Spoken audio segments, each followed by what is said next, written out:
China's economy is not good. So the Chinese Communist Party is fixing it by scamming investors.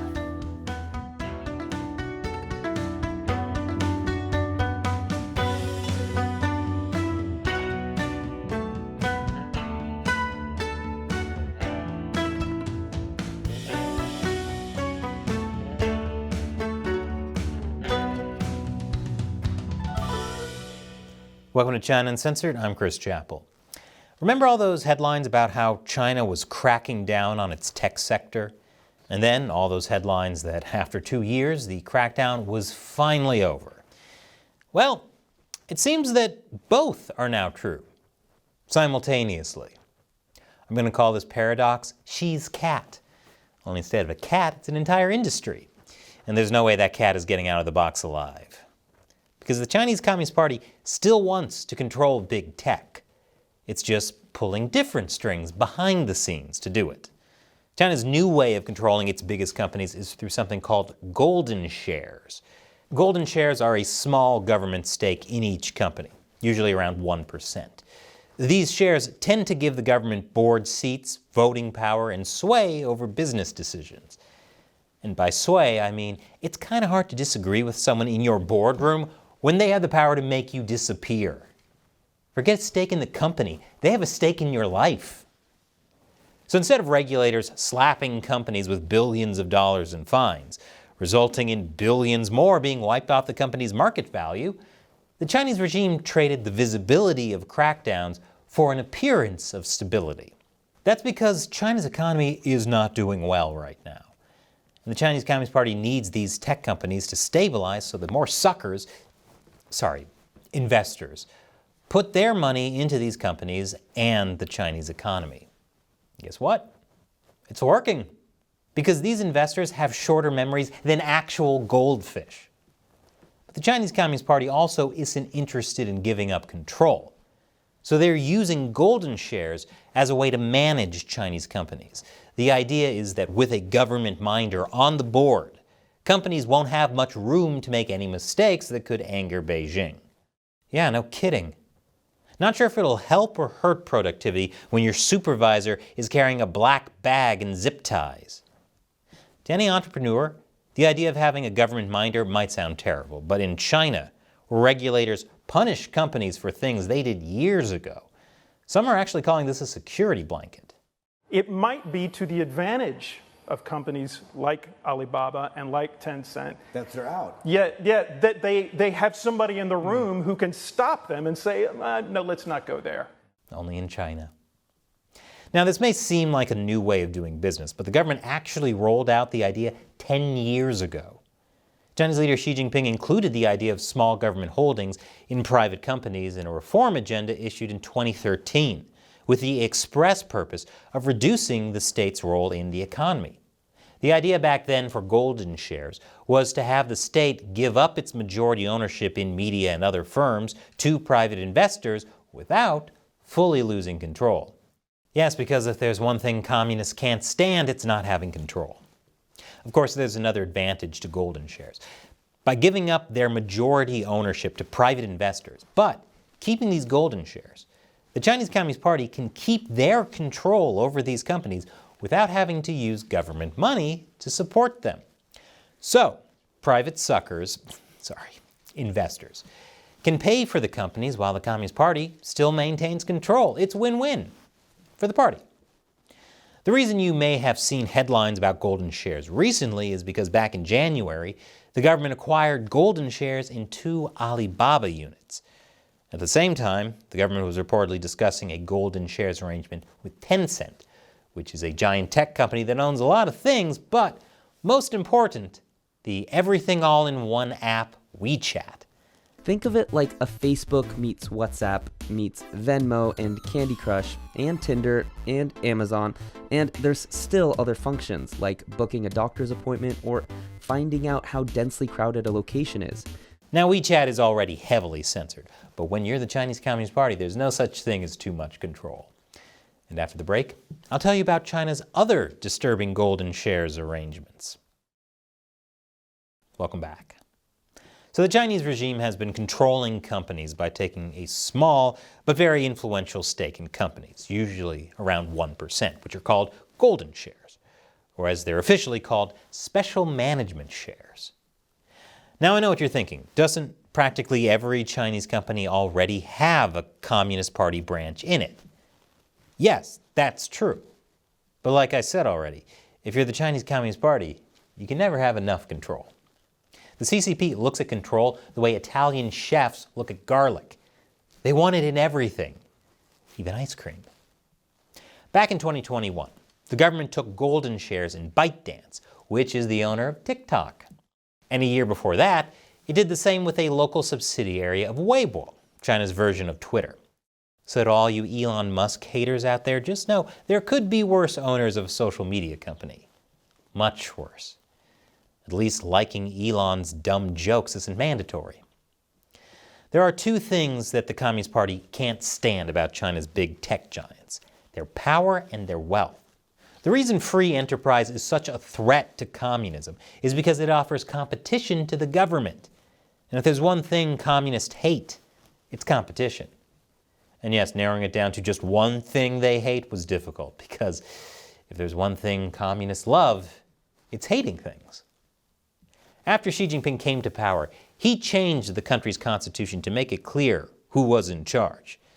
The Chinese Communist Party was the one and only political party that could rule China. You know, a democracy. And in terms of which was more powerful, the Communist Party or the government, Xi summed it up like this. Government, military, society, and academics are like the North, the South, the East, and the West. But at the center is the party. The party leads them all. That's the most aggressive compass I've ever seen. So when China's tech companies came along and started producing products that are essentially running everybody's life, there was no way the party was going to sit back and watch. First, it started with the internet. China rolled out the Great Firewall to police the internet in 2000. Then, as big data became bigger and bigger, China made laws that forced companies to hand over user data to the authorities. When tech companies got too big and powerful, China passed antitrust laws to reel them in. Like I said, China loves its garlic. It also passed new laws on data security and privacy, which might sound nice at first. Look, China's standing up for the little guys for once. No. Unfortunately, this is about making sure that foreign governments or companies don't have too much Chinese user data, because the only one that's allowed to weaponize Chinese user data is the Chinese Communist Party. Data privacy was the reason Didi, one of China's biggest ride-hailing apps, was pulled from app stores after a $4.4 billion IPO in the US.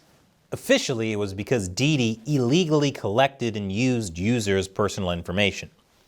The CCP using that as their excuse would be like Captain Crunch accusing another cereal of scratching the roof of people's mouths. That's like their whole thing. But as one state-run Global Times editorial put it, the state will never allow tech giants to collect more detailed personal information in their mega databases than the state has of the Chinese people. So yeah, China's data laws aren't about protecting Chinese consumers.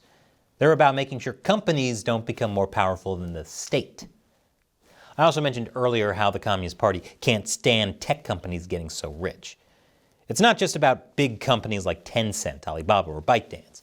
The tech sector is responsible for making a lot of other sectors rich as well. This has resulted in a giant wealth gap between the richest and the poorest, which is not the kind of moderately prosperous society that Xi Jinping wants China to have. What we now face is a contradiction between imbalanced and inadequate development and the people's ever-growing needs for a better life. But instead of going the traditional communist route of stealing from the rich, he's twisting their arms instead. China's tech giants have been giving away money like crazy. But not because they believe in good corporate citizenship, no. They were trying to avoid the wrath of Beijing. Companies are a lot more charitable when their supervisors are carrying a black bag and zip ties. And I'm not even joking about this. The Communist Party also went after tech guru and billionaire Jack Ma. Ma founded fintech company Ant Group and e-commerce giant Alibaba, and was one of the country's most high-profile, richest entrepreneurs. After he criticized Chinese regulators, he disappeared, for a few months. Do you know how insane that is? That'd be like if the US government made Mark Zuckerberg disappear. The only reason Mark Zuckerberg disappears is because he needs to get his battery replaced. Ma's disappearance resulted in a planned IPO for Ant Group blowing up at the last minute, one that was supposed to be the biggest in the world. And now, Ant Group has been reorganized, and Jack Ma has stepped down from leadership. But like I said earlier, the Chinese regime desperately needs the tech sector to fuel the economy, which is a big reason analysts think the crackdowns are over. But that doesn't mean doing business in China is going to get any easier, because once the Communist Party gets more power, it usually doesn't give it up. And that means golden handcuffs. I mean golden shares. So China's tech crackdown has ended, but at the same time, it's just getting started. It's quite the paradox. And now, as a thank you to all my wonderful fans who support China Uncensored through the crowdfunding website Patreon or the exclusive social media platform Locals, I'll answer one of their questions. Today's question comes from Bruce Johnson on Patreon, who asks, "Hey Chris, I just watched a video on another channel pushing a narrative that China's inevitable collapse will cause the US to go down with it due to how closely tied we are. What is your opinion on this?" Well, Bruce, my opinion on this is that the Chinese Communist Party absolutely loves this narrative.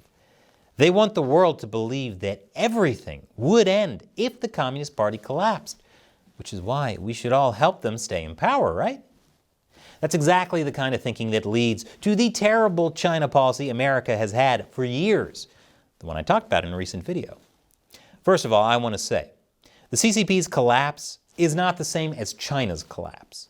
Someday the CCP will fall, but China and the Chinese people will still be there. You know, the same Chinese people who are calling for the CCP to step down? As for bringing the US down, that's why I've been saying we need to decouple from the Chinese Communist Party now. Because the countries that are completely dependent on the CCP will be screwed when it does collapse. Plus, there's the whole benefit of no longer financially supporting all the CCP's genocide. And finally, guess what? Supporting the CCP all these years has been bringing the US down. It's killed American jobs, hollowed out American manufacturing, and it's even killing American people through things like the fentanyl crisis. The Chinese Communist Party does all this because it sees the US as a threat and an enemy. And America needs to stop helping the CCP stay in power by pouring more and more money into it. If I keep screaming this into the void, someday the void will listen, right? Thanks for your question and your support, Bruce. And thank you for watching. Once again, if you want to join the China Uncensored 50-cent army, head over to patreon.com/China Uncensored. All it takes is $1 per episode to keep China Uncensored going. If you want to support the show but can't afford $1 an episode, you can also set a monthly limit. Once again, I'm Chris Chappell. See you next time.